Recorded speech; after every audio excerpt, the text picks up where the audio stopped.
Beyond the ഹെഡ്ലൈൻസിലേക്ക് വീണ്ടും സ്വാഗതം. വംശനാശ ഭീഷണി നേരിടുന്ന ഒരു ആദിവാസി സമൂഹമുണ്ട് കേരളത്തിൽ. ഇടുക്കി ജില്ലയിലെ മറയൂരിലുള്ള മുതുവാൻ വിഭാഗത്തിൽപ്പെട്ട ആദിവാസികളാണ് ഇവർ. 1500-ൽ താഴെ മാത്രമാണ് ഇവരുടെ ആകെ അംഗസംഖ്യ. ജീവിത സാഹചര്യങ്ങളും അതിനെ അതിജീവിക്കാൻ ഇവർ സ്വയം കണ്ടെത്തിയ ചില വഴികളും ഇവരുടെ നിലനിൽപ്പ് അപകടത്തിലാക്കിയിരിക്കുന്നു.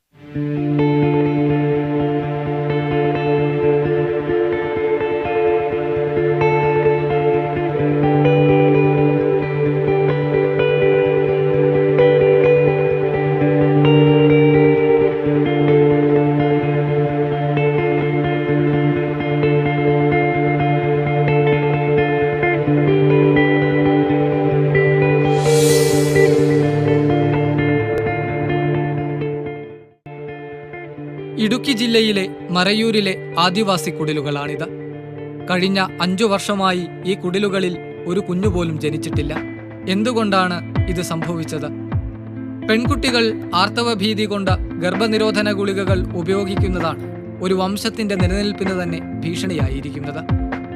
ആദിവാസികളിലെ മുതുവാൻ സമുദായത്തിലെ പെൺകുട്ടികൾക്കിടയിലാണ് ഗർഭനിരോധന ഗുളികകളുടെ ഉപയോഗം കൂടിയിരിക്കുന്നത്. 11 ആദിവാസി കുടിലുകളിലായി 1500-നടുത്തു മാത്രമാണ് മറയൂരിൽ മുതുവാൻ സമുദായാംഗങ്ങളുള്ളത്. കഴിഞ്ഞ 5 വർഷമായി ഇവിടെ 5 വയസ്സിനു താഴെ പ്രായമുള്ള കുട്ടികൾ ഇല്ല. സമുദായത്തിൽ ധാരാളം വിവാഹങ്ങൾ നടക്കുന്നുണ്ടെങ്കിലും കുട്ടികൾ ഉണ്ടാവുന്നില്ല. ഈ ഗുളികകൾ എന്ന് പറഞ്ഞാൽ ഞാൻ 2000 സമയത്ത് ഏകാദിവാസി സ്കൂളിലെ മാഷായിട്ട് ജോലി ചെയ്യുമ്പോൾ ഇവിടെ 27 കുട്ടികൾ, മാങ്ങാപ്പാറ എന്നൊരു ആദിവാസി കോളനിയിൽ 27 കുട്ടികളുണ്ട്. ഈ സമയം ഇപ്പം 10-15 വർഷം കഴിഞ്ഞ് ഈ സമയം നോക്കിയപ്പം 5 വയസ്സിൽ താഴെ ഒരു കുട്ടികൾ പോലും അവിടെ ഇല്ല. ഇതിൻ്റെ കാരണം എന്താ വെച്ച് കഴിഞ്ഞപ്പോഴത്തേക്കാണ് മനസ്സിലാകുന്നത്, ഈ മാലാടി ഗുളികകൾ വിവാഹം കഴിച്ച അവർ മാത്രമല്ലാതെ ഈ പീരീഡ് സമയത്ത് വിവാഹം കഴിക്കാത്ത കുട്ടികൾ വരെ യൂസ് ചെയ്യുന്നുണ്ട്. ഗർഭനിരോധന ഗുളികകൾ പൊതുവെ ഹോർമോണൽ ഗുളികളാണ്. ഈസ്ട്രോജൻ, പ്രൊജസ്ട്രോൺ ഹോർമോൺസിൻ്റെ ഗുളികളാണ്. ഇത് കുട്ടികളോ അല്ലെങ്കിൽ സ്കൂളിൽ പഠിക്കുന്ന കുട്ടികൾക്കോ ഒന്നും കഴിക്കാൻ വേണ്ടിയുള്ളതല്ല. ഇഷ്ടം പോലെ മാസമുറ വരാതിരിക്കുവാനായിട്ടോ അല്ലെങ്കിൽ മറ്റ് ഏതെങ്കിലും നേട്ടത്തിന് വേണ്ടിയോ കഴിക്കാൻ വേണ്ടിയുള്ള ഗുളികകളല്ല ഇത്. അതുപോലെ തന്നെ ഹൃദയത്തിൻ്റെ രോഗമോ അല്ലെങ്കിൽ ഹൈപ്പർ ടെൻഷൻ, ഡയബറ്റിക് ഇങ്ങനെയൊക്കെയുള്ള രോഗങ്ങളുള്ള വ്യക്തികളാണെങ്കിൽ അവർ കാണുന്ന ഡോക്ടറുടെ അനുവാദത്തോടെ വേണം ഈ ഗുളികകൾ കഴിക്കുവാനായിട്ട്. അവിവാഹിതരായ യുവതികളും ഈ മരുന്ന് യഥേഷ്ടം ഉപയോഗിക്കുന്നുവെന്ന് ഈ മേഖലയിൽ പ്രവർത്തിക്കുന്നവർ സാക്ഷ്യപ്പെടുത്തുന്നു. ഈ ഗുളികയുടെ അമിത ഉപയോഗം വരുത്തുന്ന വിനകളെക്കുറിച്ച് ഇവർക്കാരും ഒന്നും പറഞ്ഞു കൊടുക്കുന്നില്ല. വാലായ്മപ്പുരകളിലെ ദുരിത ജീവിതം എങ്ങനെയെങ്കിലും ഒഴിവാക്കുക എന്നത് മാത്രമാണ് ഇവർ ആഗ്രഹിക്കുന്നത്. അതിന് അവരുടെ ആശ്രയം ഈ ഗുളിക മാത്രം. ഇത്തരം ഗുളികകൾ ഉപയോഗിക്കുന്നതിലൂടെ ആർത്തവത്തിന്റെ ക്രമം തടസ്സപ്പെടുകയും ക്രമേണ ആർത്തവം നിൽക്കാനും സാധ്യതയുണ്ട്. ഇതുമൂലം സ്ത്രീകളിലെ പ്രത്യുൽപാദന ശേഷിയും കുറയുന്നു. ഈ ഗുളികകൾ അനിയന്ത്രിതമായ രീതിയിൽ കഴിക്കുകയാണെങ്കിൽ സ്ത്രീകളിൽ സ്തന ക്യാൻസർ, അതുപോലെ തന്നെ സെർവിക്കൽ ക്യാൻസർ, യൂട്രസിൻ്റെ ക്യാൻസർ, അതുപോലെ തന്നെ ഞരമ്പിൻ്റെ ചില പ്രത്യേകതരം രോഗങ്ങൾ ഒക്കെ ഉണ്ടാകുവാനായിട്ടുള്ള സാധ്യതയുണ്ട്. പ്രധാനമായിട്ടും കുട്ടികൾ ഉണ്ടാകാതിരിക്കാൻ വേണ്ടി ആണ് കൊടുക്കുന്നത്. ഇതൊരു ഹോർമോണൽ ടാബ്ലറ്റ്സ് ആണ്. അത് തീർച്ചയായിട്ടും പ്രത്യുത്പാദന ശേഷിയെ ബാധിക്കാം. സമുദായത്തിലെ ആചാരങ്ങളാണ് പെൺകുട്ടികളെ ആർത്തവകാലത്തെ പേടിയോടെ കാണാൻ ഇടയാക്കുന്നത്. ഈ വിഭാഗത്തിലെ സ്ത്രീകൾ ആർത്തവ സമയങ്ങളിൽ കുടിലുകളിൽ നിന്ന് മാറി പ്രത്യേകം തയ്യാറാക്കിയ വാലായ്മപ്പുരകളിൽ താമസിക്കണമെന്നാണ് ആചാരം. കാറ്റും മഴയും കാട്ടുമൃഗങ്ങളുടെ ശല്യവുമുള്ള വാലായ്മപ്പുരയിലെ ദുരിത ജീവിതത്തിൽ നിന്ന് രക്ഷ തേടാനാണ് ഇവർ ഗർഭനിരോധന മരുന്നുകൾ കഴിച്ചു തുടങ്ങുന്നത്. പീരീഡ് ആകുന്ന പെൺകുട്ടികൾ സാധാരണ ഇവരുടെ വീടുകളിൽ വന്ന് നിൽക്കാൻ പറ്റത്തില്ല. അപ്പോൾ ആ ഒരു 3 ദിവസം 4 ദിവസം ഇവരുടെ വീട്ടിൽ നിന്ന് മാറി നിൽക്കുന്നതിന് വേണ്ടിയിട്ട് ഇവർക്ക് വാലാപ്പുര എന്ന് പറഞ്ഞുകൊണ്ട് ഉള്ള ഇതിനകത്ത് പോയി താമസിക്കണം. ഈ സമയത്ത് അവർക്ക് നല്ല രീതിയിൽ നോക്കേണ്ട ഒരു സാഹചര്യം ഒരുക്കുന്നതിന് പകരം പലതും ഒഴുക്കലുള്ള മഴ പറഞ്ഞാൽ നനയുന്ന രീതിയിലുള്ള കിടന്നു കഴിഞ്ഞ് കഴിഞ്ഞാൽ തറയിൽ കിടക്കുന്ന ഒരു ലെവലിലുള്ള മുറികളൊക്കെയാണ്. ശുചിത്വവും സൗകര്യവുമുള്ള വാലായ്മപ്പുരകൾ നിർമ്മിച്ചു നൽകാമെന്ന് മാറി മാറി വരുന്ന സർക്കാരുകൾ ഉറപ്പു നൽകാറുണ്ടെങ്കിലും ഒന്നും നടപ്പിലായിട്ടില്ല. മതിയായ ബോധവൽക്കരണത്തിന്റെ കുറവും ഈ സമുദായത്തിനിടയിലുണ്ട്.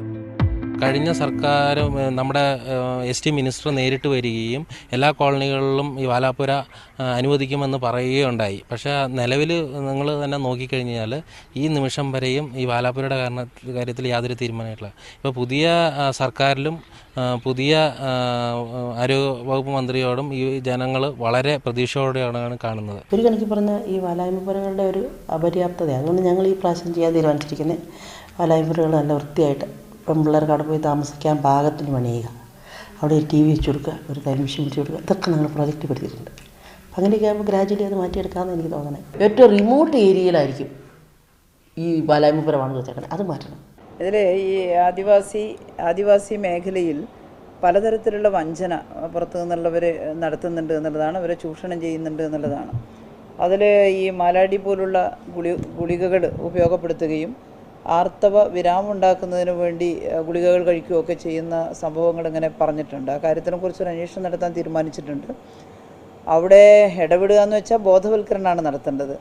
അതിലിത് മാത്രമല്ല, ആദിവാസി സമൂഹത്തിനിടയിൽ അവിവാഹിതരായിട്ടുള്ള അമ്മമാർ ധാരാളമായിട്ടുണ്ട് വയനാട്ടിൽ. പോഷകാഹാരക്കുറവുണ്ട്, കുഞ്ഞുങ്ങൾ ജനിച്ച ഉടനെ തന്നെ മരിക്കുന്ന അവസ്ഥയുണ്ട്. അപ്പോൾ ഈ കാര്യത്തെക്കുറിച്ചെല്ലാം ഒന്ന് പരിശോധിക്കാനും ആവശ്യമായ ഇടപെടൽ നടത്താനും സർക്കാർ ആലോചിക്കുന്നുണ്ട്. സോഷ്യൽ ജസ്റ്റിസ് വകുപ്പിൻ്റെ ഭാഗമായിട്ട് ഞങ്ങൾ ആദിവാസി മേഖലയിൽ ഇടപെടുന്നതിന് ചില പ്രത്യേക പദ്ധതികളെക്കുറിച്ച് ആലോചിക്കുന്നുണ്ട്. അതിൻ്റെ വിശദാംശങ്ങൾ പിന്നീട് വ്യക്തമാക്കാം.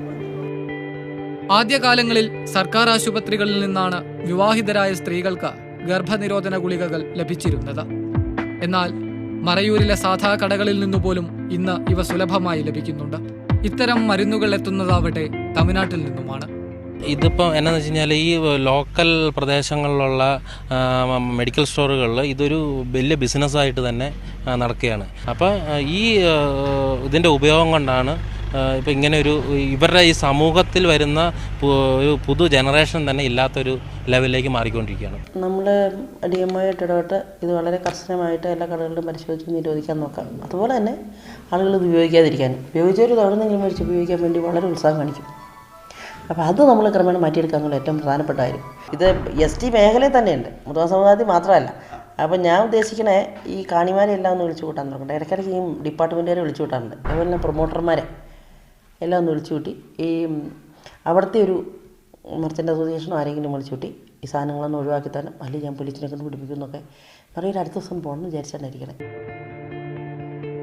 മാങ്ങാപ്പാറ, കുളച്ചിവയൽ, ഒളച്ചിവയൽ, തീർത്ഥമല തുടങ്ങി ആദിവാസി ഊരുകളിലെ ഏകാധ്യാപക വിദ്യാലയങ്ങൾ കുട്ടികളില്ലാത്തതിനാൽ ഇതിനോടകം തന്നെ പൂട്ടി. ആദിവാസി ഊരുകളിലെ അംഗനവാടികളും കുട്ടികളില്ലാത്തതിന്റെ പേരിൽ ഏതു സമയവും അടച്ചുപൂട്ടപ്പെടാം എന്ന അവസ്ഥയിലാണ്.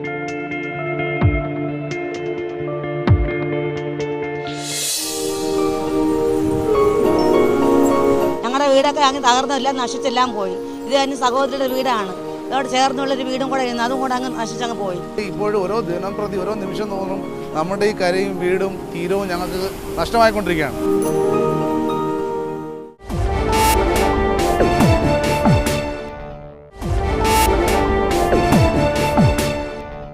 ഒരു കപ്പൽ ഒരു പ്രദേശത്തെ മനുഷ്യരുടെ ജീവിതം തകർത്തതിൻ്റെ കഥയാണ് ഇനി. കൊല്ലം കാക്കത്തോപ്പ് തീരത്തേക്ക് ഒരു ദിവസം ആരും ക്ഷണിക്കാതെ ഒരു കപ്പലെത്തി. അതോടെ തീരവാസികളുടെ ജീവിതത്തിലേക്ക് അവർ ഒരിക്കലും പ്രതീക്ഷിച്ചിട്ടില്ലാത്ത ദുരിതവും എത്തി. ഇത് കൊല്ലത്തെ കാക്കത്തോപ്പ് തീരം. ഒരു മാസം മുൻപ് വരെ ഈ തീരം ശാന്തമായിരുന്നു. സമീപത്തുള്ള മത്സ്യത്തൊഴിലാളികളുടെ കുടുംബങ്ങളും സമാധാനപൂർവ്വം അന്തിയുറങ്ങി. എന്നാൽ അപ്രതീക്ഷിതമായി ഈ തീരത്തേക്ക് ആരും ക്ഷണിക്കാതെ ഒരു അതിഥി കയറി വന്നു.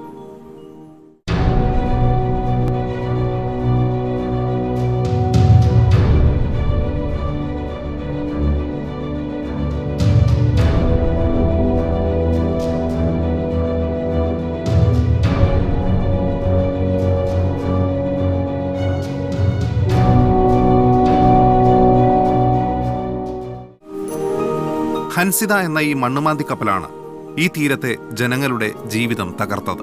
കപ്പൽ തീരത്തെത്തിയതോടെ ഈ ഭാഗത്ത് തിരയുടെ ഗതി മാറി. ശക്തമായി തിരമാലകൾ രൂപപ്പെട്ട് തീരമിടിഞ്ഞു. 12-ലധികം വീടുകൾ കടലെടുത്തു.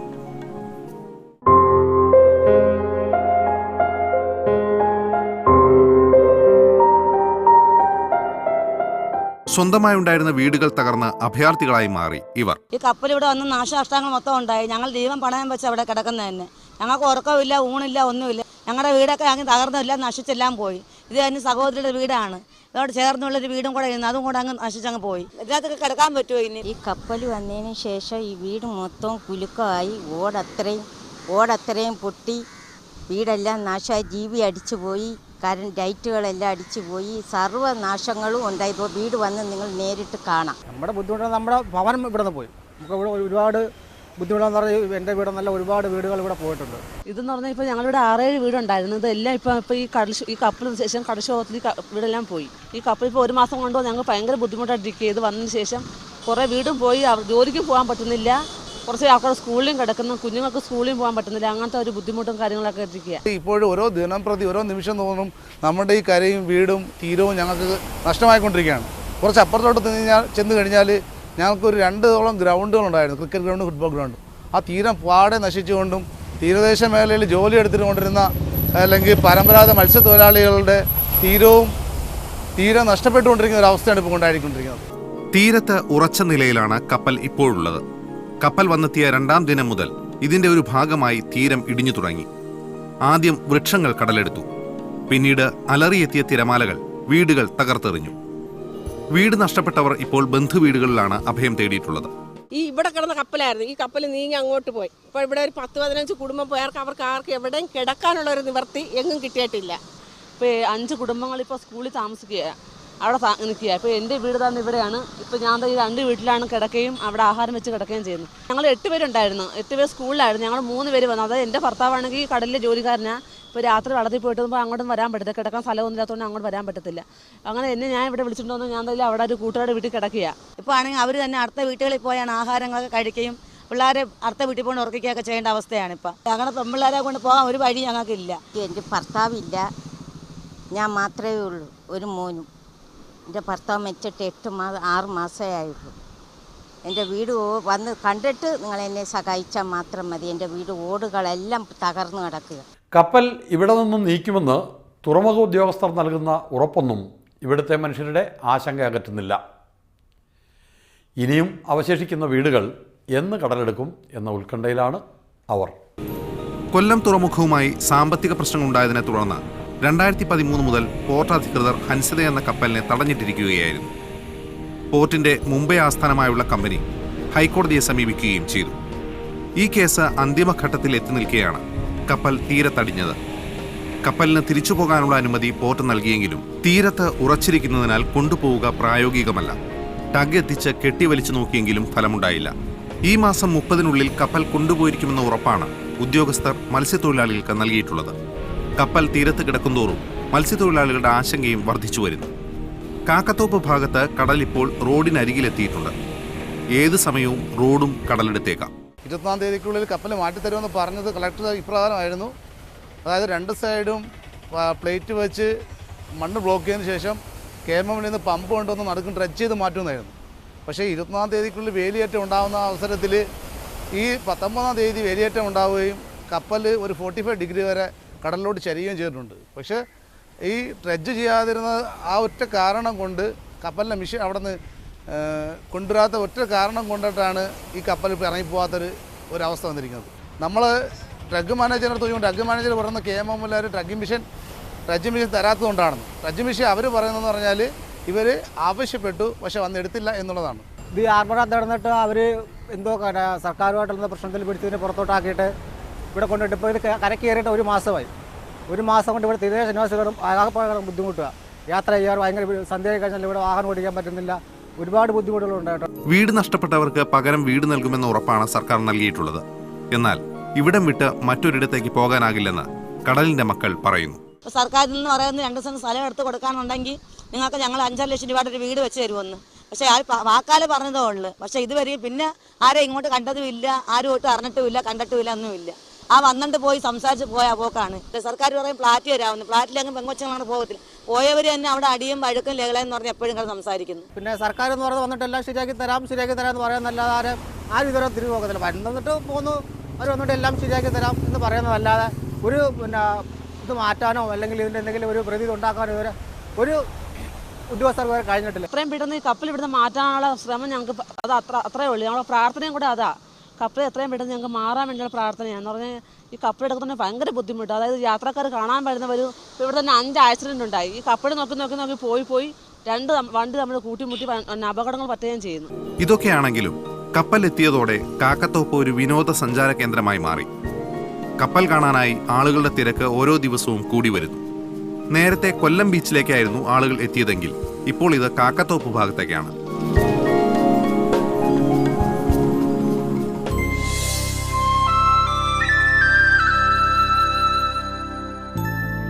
അസൂയ ഉണ്ടായിരുന്നു ചില പുരുഷന്മാർക്ക്. അവരും അത് എടുത്തു പറഞ്ഞു. എന്നാലും ഭയങ്കരമായിട്ട് ബുദ്ധിമുട്ട് തന്നെയായിരുന്നു.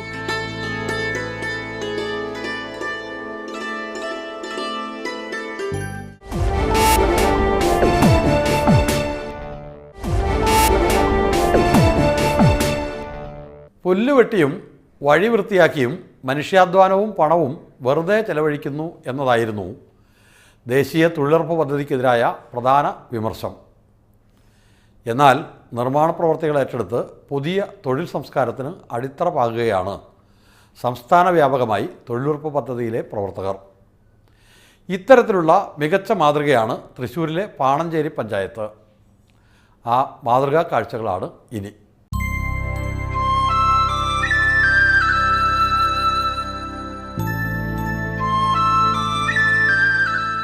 തൃശൂർ പാലക്കാട് ദേശീയപാത 6 വരിയായി വികസിപ്പിക്കുന്നതിനിടെ പാണഞ്ചേരി പഞ്ചായത്തിന് മാത്രം നഷ്ടമായത് 100-ലധികം കിണറുകളാണ്. ഇത് വീണ്ടെടുക്കുന്നതിനും കുടിവെള്ള ലഭ്യത ഉറപ്പുവരുത്തുന്നതിനും തൊഴിലുറപ്പ് പദ്ധതിയുമായി ചേർന്നുള്ള ക്രിയാത്മക പ്രവർത്തനത്തിനാണ് പഞ്ചായത്ത് രൂപം നൽകിയത്. ഓരോ പ്രദേശത്തെയും സ്ത്രീ തൊഴിലാളികൾ ഇത് നെഞ്ചിലേറ്റി. 2 വർഷത്തിനിടെ 100ഓളം കിണറുകൾ കുഴിച്ചു. 60 എണ്ണത്തിൽ വെള്ളം കിട്ടി. അങ്ങനെ പെൺകരുത്തിൽ ഒരു പ്രദേശം ജലസമൃദ്ധിയിലേക്ക് നീങ്ങുകയാണ്. വളരെയധികം വെല്ലുവിളി നേരിട്ടാണ് ഈ ജോലി ഏറ്റെടുത്തത്. എന്താണെന്ന് വെച്ചാൽ പുരുഷന്മാര് നമ്മളോട് കഠിനമായിട്ട് പറഞ്ഞു, ഞങ്ങളുടെ പണി നിങ്ങൾ ഏറ്റെടുത്ത് ചെയ്യാണ്. അതിലും ഞങ്ങൾക്ക് അസൂയ ഉണ്ടായിരുന്നു ചില പുരുഷന്മാർക്ക്. അവരും അത് എടുത്തു പറഞ്ഞു. എന്നാലും ഭയങ്കരമായിട്ട് ബുദ്ധിമുട്ട് തന്നെയായിരുന്നു. എന്താണെന്ന് വെച്ചാൽ കുറച്ച് മണ്ണ് മാത്രമേ ഉണ്ടായിരുന്നുള്ളൂ, പിന്നെയൊക്കെ പാറകളായിരുന്നു. പാറകളൊക്കെ പൊട്ടിച്ച് കുറേ ദൂരം ഞങ്ങൾ കഠിനമായി അധ്വാനിച്ചിട്ടാണ് ഈ ചേച്ചിയുടെ കിണറായിക്കോട്ടെ മറ്റേ ചേച്ചിയുടെ കിണറായിക്കോട്ടെ 2 ചേച്ചിമാരുടെ കിണറുകളായാലും വളരെയധികം ബുദ്ധിമുട്ടോട് കൂടിയിട്ടാണ് താത്തിയത്. അതില് 3-4 കിണറിന് പാറ പൊട്ടിച്ചു കഴിഞ്ഞ് അതിന്റെ അടിയിലേക്ക് മണ്ണുണ്ടായിരുന്നു. അത് അങ്ങനെ തുരന്നെടുത്തിട്ട് ശക്തമായിട്ട് നല്ലോണം കഷ്ടപ്പെട്ടിട്ടാണ് ഞങ്ങൾ 5 കിണറും കുത്തിയത്.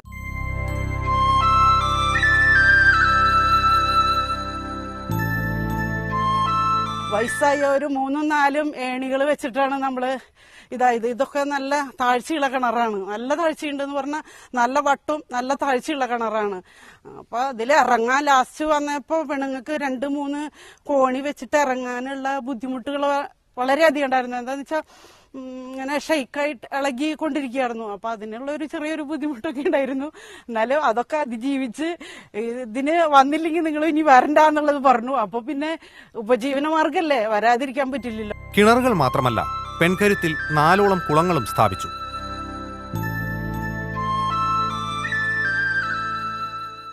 ആദ്യം ഇതൊരു കാട് പിടിച്ച് കിടക്കുകയായിരുന്നു. പിന്നെ അതിന്റെ സൈഡൊക്കെ വെട്ടി ഞങ്ങളിങ്ങനെ ലെവലാക്കി എടുത്ത് ഇങ്ങോട്ട് 3 അടി അങ്ങോട്ട് 3 അടി സൈഡും 3 ദിക്കിലേക്ക് 3 അടി വീതം എടുത്തു. എന്നിട്ട് അത് 13 കോല് താഴ്ചയ്ക്ക് എടുക്കുമായിരുന്നു. നിറച്ച് കാടായിരുന്നു. ഇവിടെ മരങ്ങളും ഇതൊക്കെ ഉണ്ടായിരുന്നു. അതൊക്കെ വെട്ടി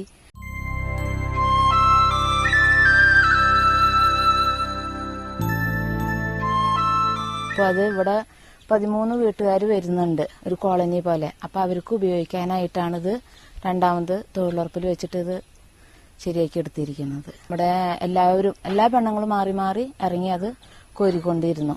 കോരാനായിട്ടും വലിക്കാനായിട്ടും ഒക്കെ പെണ്ണുങ്ങൾ തന്നെ.